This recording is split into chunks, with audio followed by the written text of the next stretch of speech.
Cricket ஆண்களின் ஆட்டம் என்பதை உடைத்து பல பெண்களும் கிரிக்கெட்டிற்கு வர இன்ஸ்பிரேஷன் ஆனவர் மித்தாலி ராஜ். இந்தியாவின் செழிப்புமிக்க ஆட்டங்களில் ஒன்றான கிரிக்கெட்டில் ஆண்கள் மட்டுமே ஜொலித்துக் கொண்டிருந்த காலத்தில் உள் நுழைந்தவர் மித்தாலி ராஜ். தமிழ்நாட்டை பூர்வீகமாக கொண்ட மித்தாலி ராஜஸ்தானில் வளர்ந்தவர். கிரிக்கெட்டில் பெரிய ஆர்வம் இல்லை என்றாலும் பொழுதுபோக்கிற்காக விளையாட ஆரம்பித்தவர் மித்தாலி ராஜ்.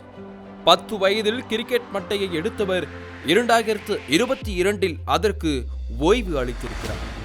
தனது 16 வயதிலேயே இந்திய கிரிக்கெட் அணியில் இணைந்தவர் தனது அசாத்திய திறமைகள் மூலம் 2005 அணியின் கேப்டன் ஆனார். அவரின் தலைமையில் பல சர்வதேச போட்டிகளில் பங்கேற்ற இந்திய அணி உலக அரங்கில் மிகுந்த கவனத்துக்குள்ளானது.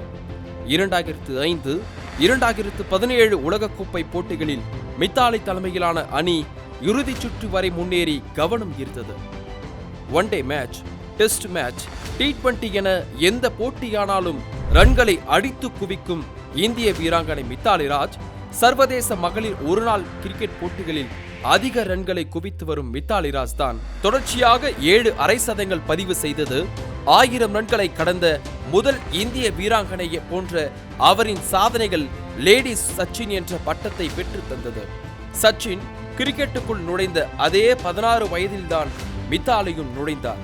சச்சின் அவரது ஆட்டத்தில் எந்த அளவிற்கு தனித்துவமாக விளையாடினாரோ அதே அளவிற்கு மித்தாலியும் ஆடியுள்ளார். அப்படி இருக்கும்போது மித்தாலியை ஏன் சச்சினோடு ஒப்பிட வேண்டும், அவருக்கென தனி அந்தஸ்து இருக்கிறது என்ற பார்வையையும் அவரது ரசிகர்கள் முன்வைக்கின்றனர். தான் எவ்வளவுதான் சாதனை படைத்தாலும் அணி வெற்றி பெறாத வரை அதை ஒரு பொருட்டாகவே கருதாதவர் மித்தாலி ராஜ். இந்திய மகளிர் அணியை 17 ஆண்டுகள் நடத்திய மித்தாலி ராஜ் பல போராட்டங்களை எதிர்த்து நின்றவர் என்பதை யாராலும் மறுக்க முடியாது.